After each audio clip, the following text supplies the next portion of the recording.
Now it is your turn. You are going to read and grade a mentor essay. You are going to give it a grade and explain your reasoning.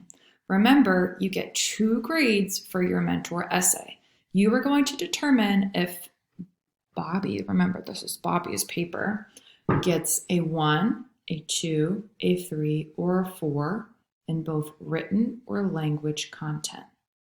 And don't forget, you have to explain why you feel that way. You just can't give Bobby all A's because you like Bobby. You can't give Bobby all 1s because you don't like Bobby. Take the time and use the rubric as a checklist. Does Bobby have evidence? Does Bobby spell all of his words correctly? Is everything capitalized? Okay?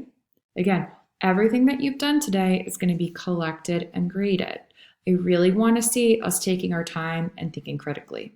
If we finish with this activity before the timer goes up, you may go on Lexia, get Epic, or get something from the Fall Choice Board.